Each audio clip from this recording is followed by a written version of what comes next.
나누고자 합니다. 우리 익수수교회는 제가 참 익숙해요. 본의 아니게 이렇게 강단에 설 수 있는 기회가 여러 번 생겼고, 또 갑자기 또 어제 밤에 갑자기 또 연락을 주셔가지고, 또 워낙 또 오칠 목사님과 또 이렇게 친분을 유지하다 보니까 급하게 또 연락 주셔서 또 그런 생각을 해봤습니다. 급하게 연락을 줄 수 있는 관계인 것이 참 감사하다. 이것도 아무한테나도 이렇게 하지 못할 거 아니에요. 그래서 참 감사하다. 이제 그런 생각을 하면서 아버님 별세하신 거 너무 속상하고 안타깝긴 한데 그래도 이렇게 좋은 교회를 담임하고 있으면서 또 잘 이해해 주시고 또 기도해 주시는 여러 성도님들 계셔서 그것도 참 감사하다 그런 생각을 해봤습니다. 오늘 함께 말씀 우리 특별히 시험과 관련된 거 가지고 함께 좀 말씀을 드리려고 합니다. 제가 여러분들께 질문을 좀 한 가지 던져보도록 하겠습니다. 여기 계신 분들 중에서 시험 보는 거 좋아하시는 분 혹시 계실까요? 계시면 손 들어주시면 좋을 것 같은데. 저도 내리도록 하겠습니다. 저도 별로 안 좋아하니까. 개인적으로 시험 별로 안 좋아합니다. 아마 제 생각에는 손 든 분 아무도 없는 걸로 봐서는 여기 계신 분들도 시험 별로 좋아하는 것 같지 않습니다. 아마 특별한 경우를 제외하고는 시험 좋아하시는 분 별로 없을 듯합니다. 시험하면 저는 일단 머리가 아픕니다. 꼭 통과해야 되겠다라고 하는 부담도 크고 또 그것을 준비하는 과정도 힘들지만 시험 그 자체가 주는 그 부담감도 만만치 않습니다. 물론 잘해서 통과하면 그것만큼 통쾌한 것도 없습니다. 하지만 그럼에도 불구하고 저는 가능하면 시험 문제가 없는 곳에서 살았으면 좋겠다. 그런 것이 제 솔직한 마음이기도 합니다. 그래서 가능한 요즘에는요 제가 나이도 조금 이제 들어가니까 시험 같은 거 안 하는 걸로 가능하면 모든 걸 선택해서 그렇게 하려고 하고 있습니다. 자, 그런데요. 우리가 살고 있는 이 세상에서 과연 시험이 없는 곳이 있을까요? 어느 곳 하나 갔었을 때 여긴 시험 없어 라고 할 만한 곳이 있을까요?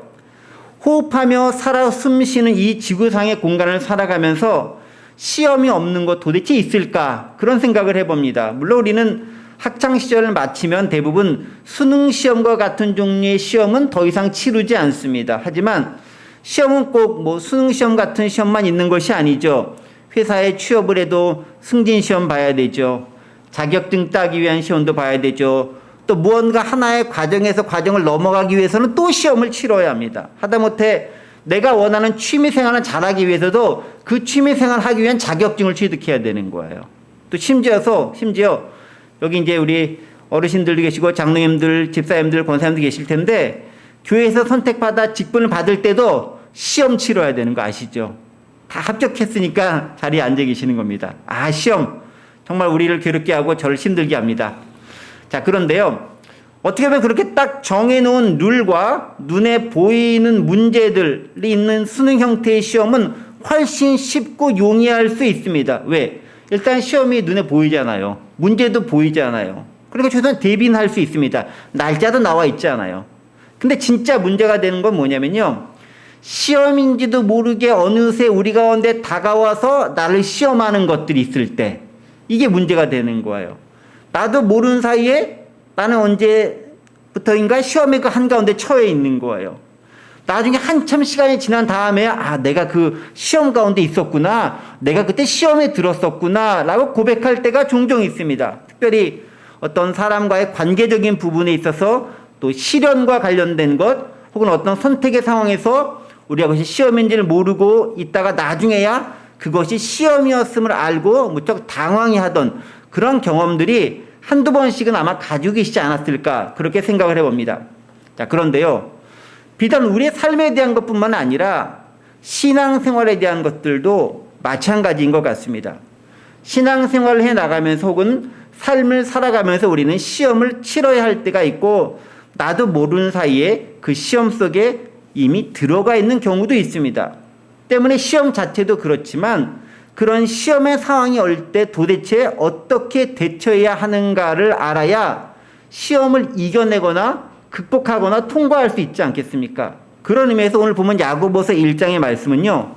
믿음을 가지고 열심히 이 세상을 살아가고 있는 우리 신앙인들에게 어떤 자세로 시험을 대해야 하고 어떻게 극복해야 선한 열매를 맺을 수 있는지에 대한 좋은 통찰력을 주고 있습니다. 말씀을 통해서 시험에 들지 않고 또 시험에 처했다 할지라도 슬기롭게 극복할 수 있는 방법이 무엇인지 함께 생각해 보는 시간이 되었으면 좋겠습니다. 먼저 본문 1절 보면요. 야고보는 흩어져 있는 12지파들에게 문안을 합니다. 흩어져 있는 12지파들이라는 그런 표현을 씁니다. 이런 표현은요, 뭐 지리적으로 야고보의 편지를 받는 사람들이 막 흩어져 있다, 뭐 그런 표현일 수 있습니다. 왜냐하면 바벨론 포로기 이후에 여러 나라의 이스라엘 백성들이 흩어져 살고 있었기 때문에 그들 각자에게 모두에게 보내는 편지라는 의미일 수도 있습니다. 하지만 그거보다는요, 이 서신을 기록한 야고보의 의도는 예수 그리스도를 믿음으로 받아들이고 저 천국을 향해 소망을 가지고 살아가는 나그네 된 삶을 살아가고 있는 모든 그리스도인, 신앙인들에게 편지를 하고 있는 겁니다. 즉 예수님을 믿고 오늘 이 시대를 살아가고 있는 현대인들은 모두가 이 야고보가 이 편지를 기록하면서 의도한 그런 흩어져 있는 12지파에 포함된 대상들이다라는 거죠. 그러니까 저도 흩어진 12지파 중에 하나고 여기 계신 여러분들도 온라인에서 함께 예배하고 있는 여러분들도 다 그 대상 가운데 하나다라는 것입니다. 자, 어쨌든 그렇게 예수 그리스도를 믿음으로 받아들이고 천국을 소망하는 신앙인들이 살아가는 삶의 현장은요, 수없이 많은 시험으로 가득해 있습니다. 아까 말씀드렸던 것처럼. 그래서 야고보는 본문 2절에서 이렇게 고백하죠. 내 형제들아, 너희가 여러 가지 시험을 당하거든 온전히 기쁘게 여기라. 이렇게 선언을 합니다.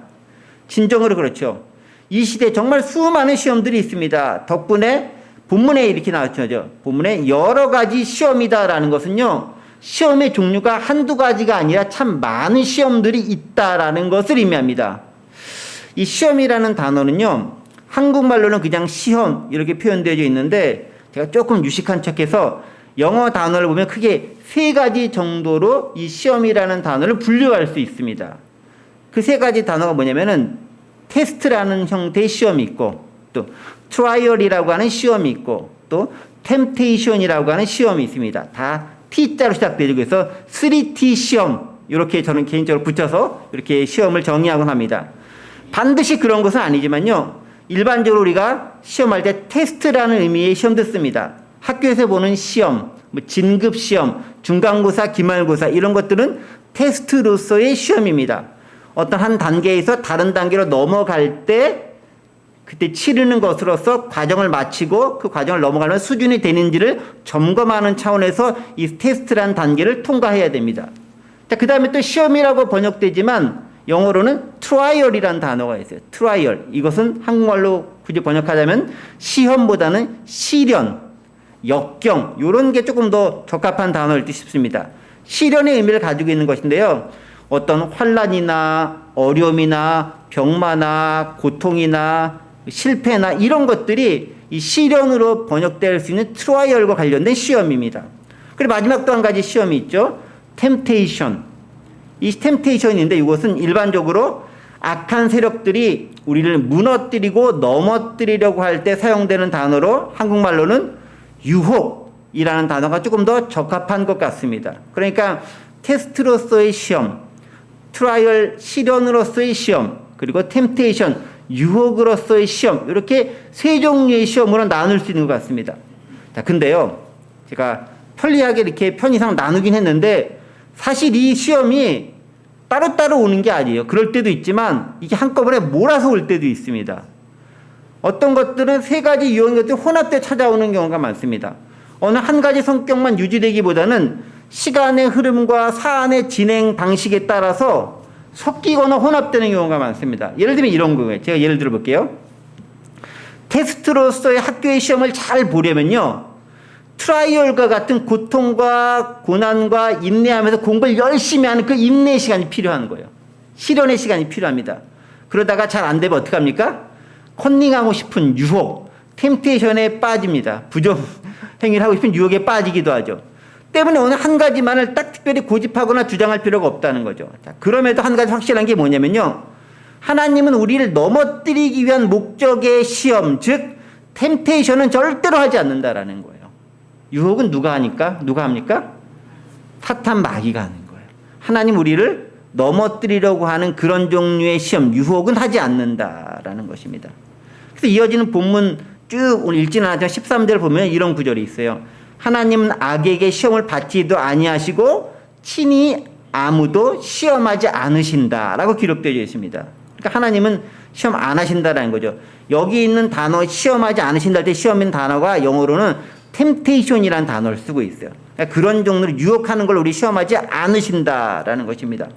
하지만 때때로 하나님은요, 아브라함의 경우처럼 우리를 테스트로서의 시험하고, 그래서 믿음의 사람으로 만들기도 하고요, 또 많은 시련, 즉 트라이얼과 같은 많은 시련의 시험을 통해서 하나님의 사역자로 부르기도 합니다. 많은 연단을 받는 사람들이 귀하게 사용되잖아요. 그것들은 왜 할까요? 모두 하나님의 섭리 가운데서 우리를 하나님의 놀라운 사역과 계획의 일부분으로 사용하기 위해서 테스트나 트라이얼로서의 시험을 우리에게 주실 때가 있다는 것입니다. 자, 그런데요, 이런 여러 종류의 다양한 시험들이 있는데 문제는 그 시험을 당하는 입장에서는 그것이 별로 달갑거나 즐겁지 않다라는 것입니다. 테스트로서의 시험, 저 좋아요 하시는 분 별로 없으시죠? 트라이얼로서의 시험, 시련으로서의 시험, 저 좋아요 하시는 분 별로 없으시죠? 템테이션으로서의 시험, 저 좋아요 하시는 분도 없으시겠죠? 네. 별로 좋아하지 않아요. 다른 의미가 있는데 어느 하나 그거 저 좋으니까 좀 마음껏 주세요, 듬뿍 주세요 하시는 분 별로 없는 것 같습니다. 아무리 공부를 많이 하는 사람이라 할지라도요, 시험 치른다고 하면 긴장하기 나름이에요. 혹시 실수라도 하면 어떨까? 그래서 저는요, 이 100점 만점 맞는 사람들 참 대단하다고 생각해요. 실수도 안 하는 거잖아요. 그거 얼마나 어려운데요. 또 그런 테스트로서의 시험이 아니라 연단이나 고통, 고난의 의미를 지닌 시련이 다가오면 저는 그거는 더 싫은 것 같아요. 시험 한 번 딱 끝나면 근데 시련이 오면 그건 길잖아요, 막. 전 더 싫은 것 같아요. 여러분, 지금 우리나라 입장에서는 예수님 믿고 교회 다니는 것 그렇게 크게 이렇게 어렵거나 방해되거나 하지 않습니다. 요새 이제 코로나 때문에 기독교 이미지가 좀 안 좋아지고 사시긴 하지만 그렇다고 뭐 신앙생활 하는데 크게 문제가 있거나 하진 않습니다. 그런데요, 이 야고보서 쓰여졌을 당시 초대교회 시대만 하더라도 예수님 믿는다는 거는요, 목숨 걸고 믿어야 되는 거예요. 잘못 발각되면은 순교당할 위험에 처해 있었거든요. 그러니까 목숨 걸고 신앙생활을 하는 거예요. 죽음을 염두에 둔 행위가 신앙생활이었다는 거죠. 환난과 핍박 너무 당연한 거였습니다. 편하게 예수님 믿는 것이 아니라 목숨 걸고 예수님 믿어야 했고, 이에 따라서 수많은 시련과 박해의 시간을 그들은 보내야 됐습니다. 또 여러분이 생각해 보세요. 병들거나 사업에 실패하거나 배우자나 자녀같이 사랑하는 사람의 죽음이나 헤어짐 같은 그런 인내나 고통과 시련이 다가올 때, 그런 시험도 우리에게 많이 다가오기도 합니다. 정말 참거나 견디기가 힘들 수 있다는 거죠. 때문에 대부분의 사람들은 시험 당하는 거 별로 좋아하지 않아요. 시험이 나로부터 영원히 사라졌으면 좋겠다, 시험의 생에 살고 싶다 라는 게 제 마음이기도 합니다. 자, 그런데요, 참 성경은 야속할 때가 있어요. 참 아이러니하게도 아까 2절에서 뭐라고 기록되어 있습니까? 여러 가지 시험을 당하긴 당하는데 어떻게 알아? 온전히 기쁘게 여기라. 저 마음 같아서는 시험 너에게 안 줄게, 사라지게 해줄게. 그런 구절이 적혀 있으면 얼마나 좋아요. 그런데 그거 대신에 시험 많이 오는데 기쁘게 여기라라는 거예요. 참 이런 거는 성경 좀 없었으면 좋겠어요. 목사긴 하지만. 시험 당한 것이 얼마나 힘들고 어려워서 가능하면 피했으면 좋겠는데, 성경은 그런 우리의 심정이나 마음은 아랑곳 없이 시험 당연히 오는데 기쁘게 여겨라고 이야기하고 있다는 것입니다. 자, 그렇다면 여러분들은 어떻게 시험을 맞이하겠습니까?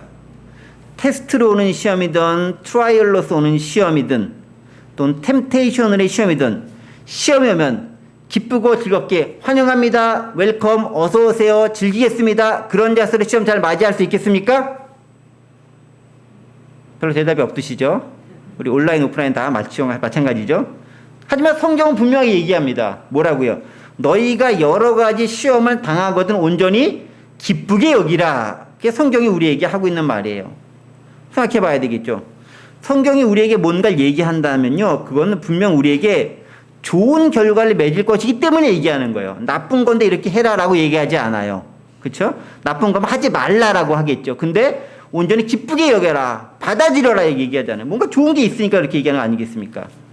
우리를 사랑하신 하나님께서 우리가 고통당하고 괴롭게 지내는 것을 즐겨하시는 그런 세디스트 같은 그런 하나님일까요? 그렇지 않아요. 그럼에도 불구하고 시험이 오면 기쁘고 즐겁게 여겨라라고 선언하고 있다는 거예요. 왜 그럴까요? 왜 우리가 시험을 당할 때 기쁘게 여기라고 말하는 걸까요? 그 대답은요, 이어지는 3절과 4절에 기록되어져 있습니다. 3절과 4절 요약하면 이거예요. 여러 가지 시험을 통해서야만 비로소 우리가 온전한 신앙인이 될 수 있기 때문에 그렇다라는 거예요.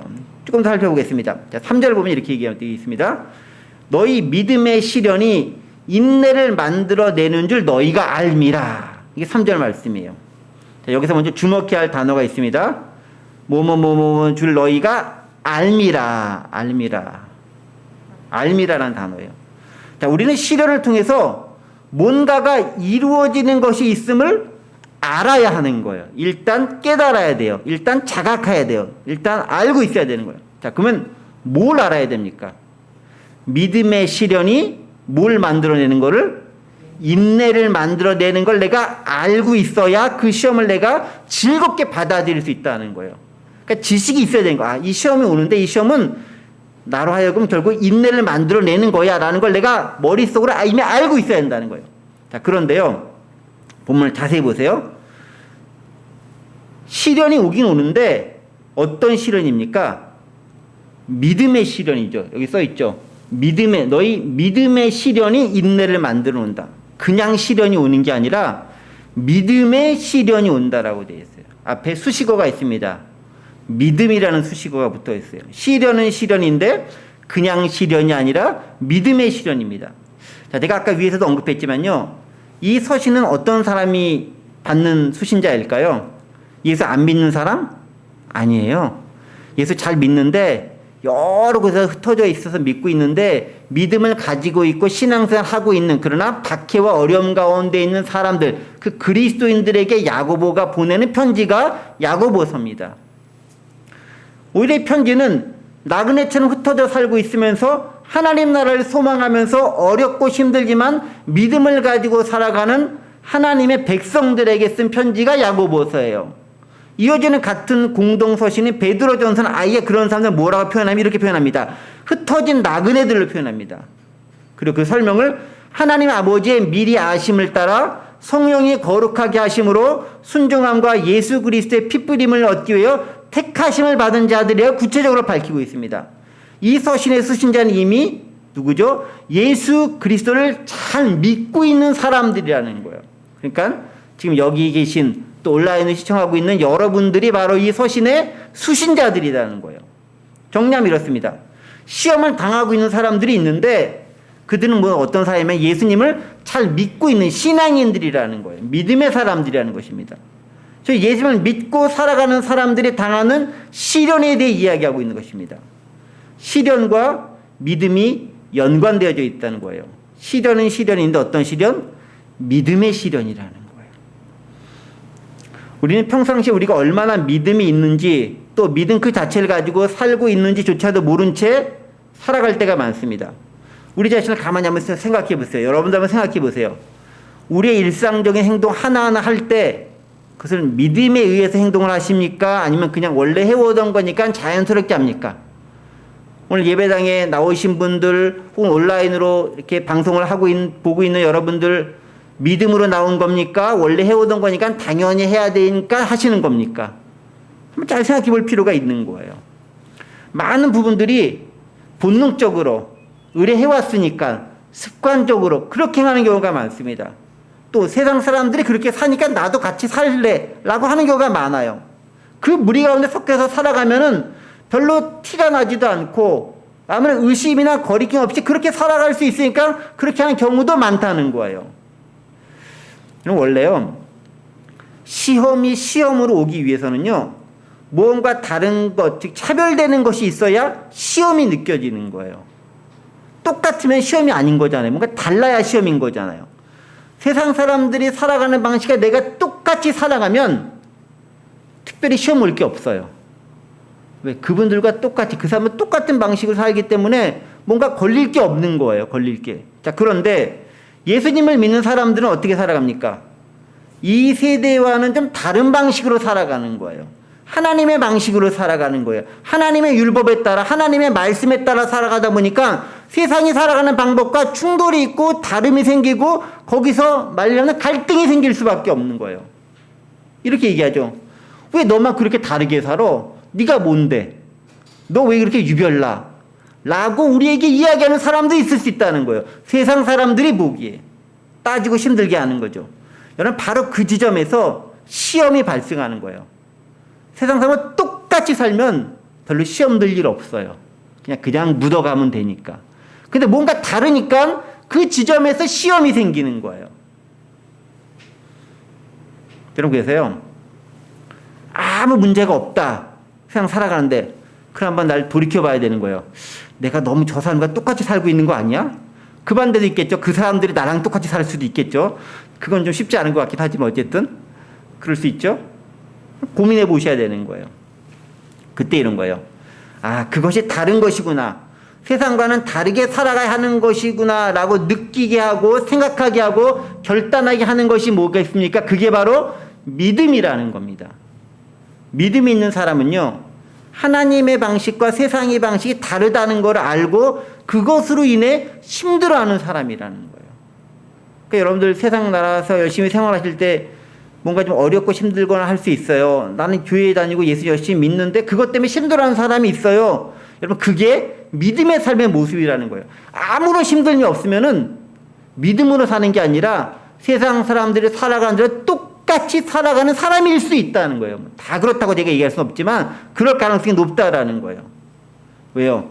믿음의 삶과 세상적인 삶은 분명히 괴리감이 생깁니다. 차이를 발생할 수밖에 없다는 거예요. 그러나 믿음이 아예 없는 사람은 하나님의 방식이 없거나 모르기 때문에 힘들어할 이유가 없어요. 그냥 똑같이 얹혀서 묻어서 같이 살아가면 되는 거예요. 시험에 들 이유가 없다라는 거죠. 특별히 시련과 관계된 시험은 더더구나 그러는 거예요. 예수님을 제대로 믿고 세상 살아가는 것, 그게 쉽지 않습니다. 사실 어렵습니다. 무척 힘들고 고달픕니다. 손해도 봐야 되고요. 때때로 그것 때문에 욕도 먹어야 되고요. 그것을 위해서 내가 힘듦을 많이 당하기도 해야 됩니다. 많은 희생과 손해를 감수해야 됩니다. 이때 과연 이렇게 해야 되나 저렇게 하나를 가지고 우리는 고민하게 됩니다. 바로 시험의 순간이 오는 거죠. 또는 믿음의 방식으로 세상을 살아가다 보면 그것으로 말하면 많은 고통과 시련, 어려움이 많이 찾아올 수 있어요. 핍박도 오고 힘듦이 옵니다. 불이익이 찾아오기도 해요. 시련으로서의 시험도 올 수 있다는 겁니다. 그리고 그럴 때 뭐 그냥 세상 살아가는 거 다 똑같은데 사람마다 똑같은데 뭐 그냥 뭐 나만 다르게 산다고 큰일 생기겠어 뭐 그런 생각을 가질 수 있죠. 별반 나아지는 거 없어 라고 꿰면서 우리를 유혹하는 그 템테이션으로서의 시험이 그때도 올 수 있다라는 거예요. 이때 이제 우리 마음속에 작용하는 게 있죠. 그게 뭡니까? 믿음이 작용하는 겁니다. 믿음이. 시험이 시험으로 경험되게 하는 것이 바로 우리의 믿음이 우리 속에 있기 때문입니다. 그러니까 믿음이 있으니까 아 이게 시험이구나 이겨내야 되겠구나라는 생각을 갖게 한다라는 거예요. 자, 그렇게 시험의 순간이 올 때 비로소 그 안에 있는 내 믿음이 진짜인지 가짜인지가 드러나게 됩니다. 그리고 그렇게 작용된 믿음은 거기서 끝이 아니라 믿은 다음에 뭐가 온다 그랬죠? 믿음의 시련 다음에는 인내가 온다. 그래서 인내가 온다. 인내라는 단계가 나아갑니다. 자, 여러분 갑자기 저는 그럴 일이 없었으면 좋겠다고 생각하지만 사업에 실패가 오거나 시험에 낙방했다라고 한번 가정을 해봐요. 실제로 그런 건 원치 않아요. 가정을 해봐요. 자, 그럴 때 어떤 반응을 보이시겠습니까? 처음에는 뭐 좌절, 절망, 비난, 원망, 부끄러움, 낙방, 낭망, 억울함 뭐 그런 반응들이 막 넘쳐날 겁니다. 자, 그러나 믿음의 사람들은 거기서 끝나지 않습니다. 그 과정을 거치면서 자신은 비로소 하나님을 찾게 됩니다. 하나님이 있는 곳으로 나아가게 됩니다. 전에는 혹 잊고 지냈을지 모르지만 하나님과의 관계를 다시금 생각해보고 되새김질해보기 시작합니다. 믿음이 작용하기 시작된 것이죠. 그리고 그렇게 작용된 믿음은 우리로 하여금 이 어려움을 견뎌내도록 하는 인내로 발전시킵니다. 자, 그런데요, 보세요. 누구도 인내를 원해서 하는 사람은 없어요. 여기 계신 분, 온라인 계신 분들 질문 드릴게요. 나 인내 잘할 수 있어요. 인내 저에게 많이 주세요. 이렇게 하시는 분 계실까요? 인내 가능하면 없었으면 좋겠어요. 라고 합니다. 왜 인내라는 단어를 쓸까요? 인내는 참아내는 거잖아요. 그러니까 힘든 거예요. 만약에 좋은 거면요. 즐기다, 누리다, 만끽하다, 뭐 그런 단어를 썼을 거예요. 근데 인내는 하기 싫은 걸 참아내야 되니까 그게 인내라는 단어가 있는 거예요. 인내는 힘듭니다. 그러나 그런 환난이나 어려움으로 인한 시험이 왔을 때 비로소 믿음의 사람들은 그 믿음으로 말미암아 인내의 단계로 나아가게 되는 거예요. 누구도 인내를 원하지 않기 때문에 환난을 통해서만 인내가 비로소 내 앞에 닥쳐오는 것을 경험할 수 있다는 거예요. 근데 인내는요, 시간이 필요해요. 한 번에 딱 넘어가는 건 인내라 그러지 않아요. 그냥 순간의 고통, 순간의 아픔이라고 합니다. 인내는요, 긴 시간이 필요한 거예요. 이게 물리적으로 길 수도 있고 정서적으로 길 수도 있어요. 긴 게 인내예요. 순간적인 인내는 없습니다. 순간적인 인내 그런 거 없어요. 인내는 오랜 시간을 필요로 합니다. 여러분, 그래서 로마서 5장 3, 4절에 이렇게 되어 있습니다. 환난은 인내를, 인내는 연단을, 연단은 소망을 이룬다라고 기록되어 있습니다. 시험이라는 환난을 거쳐야 비로소 인내를 통해 소망을 가진 성숙한 그리스도인이 비로소 될 수 있다는 거예요. 때문에 바울도 뭐라고 얘기하면요, 환난 중에도 즐거워하라고 합니다. 환난을 통해서 인내의 단계로 나아갈 수 있기 때문에 그렇다라는 거예요. 그러면요, 바울의 환난과 시험을 대하는 자는 야고보와 똑같다라는 것을 알 수 있습니다. 두 분 다 이렇게 사도급이니까 비슷한 신앙을 가질 수밖에 없었겠죠. 자, 그렇다면 긴 시간에 걸쳐 인내를 통해 우리는 뭘 얻을 수 있을까요? 4절 말씀 보면 나옵니다. 긴 인내를, 드디어 인내의 단계에 도달했어요. 4절 보겠습니다. 너희로 온전하고 구비하여 조금도 부족함이 없게 하려 합니다. 어떻게 우리로 하여금 온전한 신앙인으로 만들어준다는 거예요. 자, 그런데 여기서 주의해 볼 단어가 있습니다. 인내를 온전히 이룸을 설명함에 있어서 온전하고 구비하여 조금도 부족함이 없는 상태라고 합니다. 무슨 말이에요? 뭔가를 갖춰서 구비해서 부족함이 없는 상태가 된다는 거예요. 근데 왜 온전함이라는 단어를 설명하면서 이렇게 갖추고 구비해야 된다 이런 단어를 썼을까요? 예를 하나 들어보겠습니다. 엄마가 아기를 갖게 되면, 임신을 하게 되면 10개월 동안 본인이 원하든 원하지 않든 인고의 시간을 가져야 돼요. 인내의 시간을 가져야 돼요. 10개월이에요. 아, 이게 참 긴 시간이에요.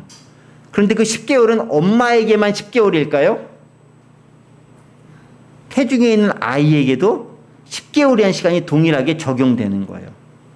처음에 수정란이 돼서 생명체가 생겨나지만 그게 끝이 아니에요. 완전한 상태가 아닙니다. 최소한 얘가 좀 자라서 손도 생기고 발도 생기고 머리도 생기고 가슴, 배, 눈, 코, 입, 코 뭐 여러 기관들이 형성되고 그것이 잘 자리를 잡기 위해서는 시간이 필요해요. 처음에 딱 수정란이 되는 순간 다 완벽히 만들어지지 않아요. 시간이 필요합니다. 그게 인내가 필요하다라는 거죠. 그 기간이 10개월입니다. 그리고 10개월이 때가 다 지나면 완전한 성체로서의 아기가 세상에 비로소 태어납니다. 근데 그 아기도 완전한 인격을 갖추기 위해서는 또 한 10년, 15년, 20년 시간이 또 필요하게 되는 거겠죠. 즉 온전하고 구비해서 조금 더 부족함이 없는 이제 세상에 태어나 호흡하며 살아갈 수 있는 수준의 아기가 비로소 10개월쯤 지나야 된다는 건데 그 아기도 제대로 된 삶을 살려면 한 10년, 15년 세상에서 좀 인격적으로 잘 하려면 20년, 30년 살아야 비로소 가능하다라는 거예요. 짧지 않다라는 거예요. 긴 시간이 필요하다는 거예요. 인내를 이룬다라는 것은요, 그런 의미가 있어요. 시험을 통해서 어려움을 겪으면서 인내하는 과정을 통해서 하나님의 쓰시기 합당한 건강하고 아름다운 믿음을 가진 그런 신앙인이 비로소 만들어지는 거예요. 그래서 믿음을 가지고 우리는요, 시험이 왔을 때 비로소 기뻐할 수 있는 거예요. 완전체가 될 수 있기 때문에. 그 자체는 고난이고 고통인데 그것을 통해 완전한 모습으로 나아갈 수 있기 때문에 성숙한 그리스도인이 될 수 있기 때문에 기뻐할 수 있다는 것입니다. 자, 근데 여기서 끝이 아니죠. 인내를 견디는 거 무척 힘들고 지난한 과정입니다. 때문에 인내를 견디는데 필요한 게 있습니다. 뭐가 필요할까요? 5절 말씀입니다. 뭐가 필요할까요? 지혜가 필요합니다. 성경 5절에 이렇게 합니다. 지혜를 구하라. 지혜를 구하라. 지혜가 뭘까요? 지혜는 궁극적으로 어디서 올까요? 하나님으로부터 오는 것입니다. 여호와를 경외하는 것이 지혜의 근본이다라고 했죠. 하나님을 경외하면서 얻는 지혜, 그건 세속적으로 세상에서 얻는 지식, 지혜하고 또 다릅니다. 성공을 위하는 처세술 지혜가 아닙니다. 그것은 지혜가 아니에요. 야고보 3장 17절에 의하면요, 하늘로부터 오는 지혜, 위로부터 오는 지혜가 지혜라고 합니다. 성경이 기록된 그 지혜 성격으로 봤었을 때 성령의 충만함으로 오는 지혜, 그게 진짜 지혜라는 거죠. 왜? 성령은 지혜의 영이기 때문에 그렇습니다. 그렇습니다. 그것은요, 하나님의 마음으로 세상을 보는 거예요. 지혜롭다는 거는요. 하나님의 관점으로 모든 것을 분별하는 겁니다.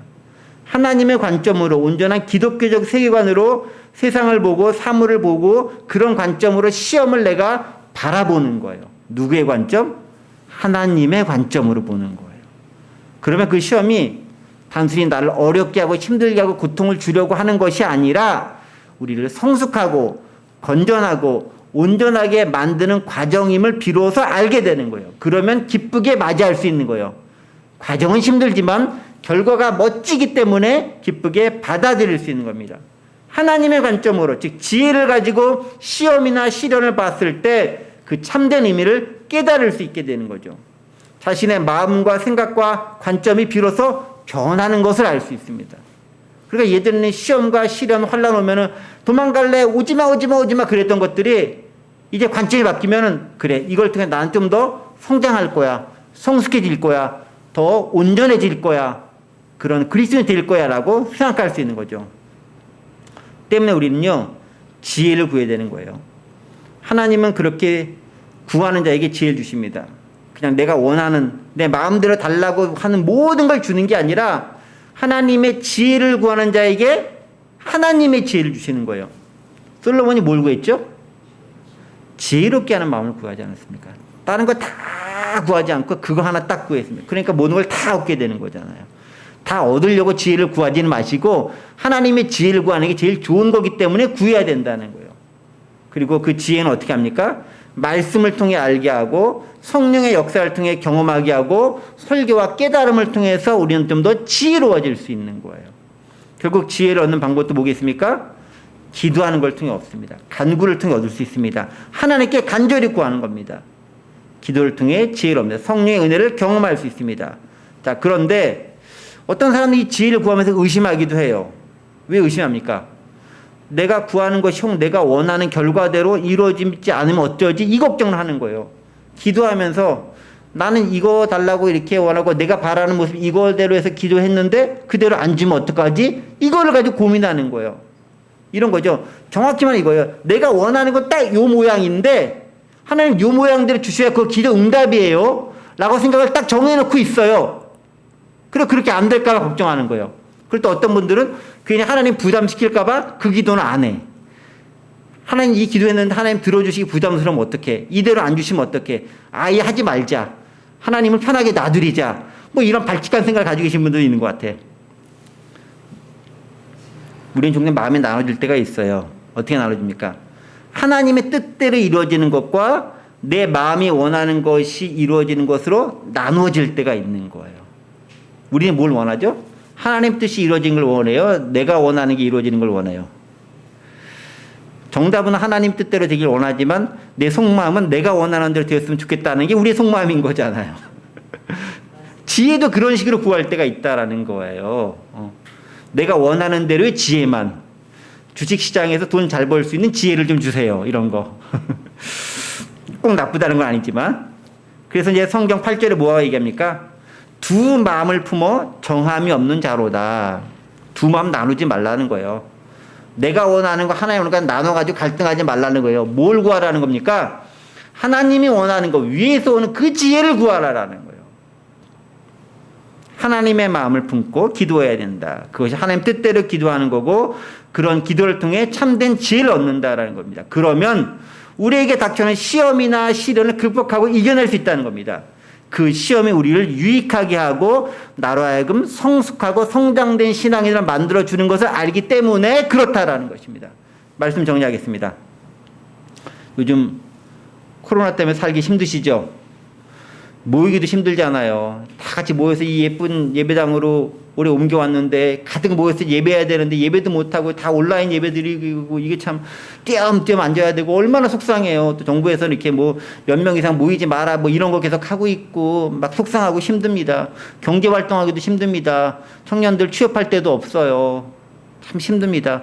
특히 자영업자들 소상공인들 맨날 그 뭐 4단계다 하면 모이지 말라 하니까 장사하지 말라는 거냐, 별로 도움도 주는 것도 없어요. 삶이 힘듭니다. 말 그대로 시련의 삶을 살고 있습니다. 시험의 과정인 거죠. 자, 그러나 여러분들이 여기 있어 시험을 견디고 인내를 이루는 것에는 하나님의 뜻과 계획이 있는 거예요.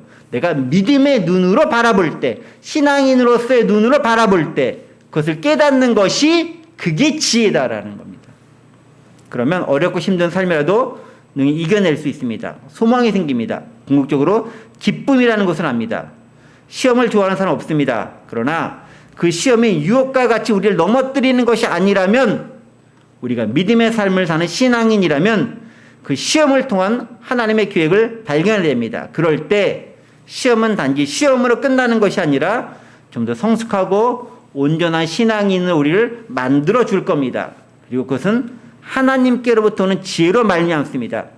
지혜를 구하는 기도를 통해서 시험과 시련을 잘 극복해내고 하나님 진짜 원하시는 참된 성숙한 신앙인이 되시기를 간절히 원합니다. 기도하겠습니다.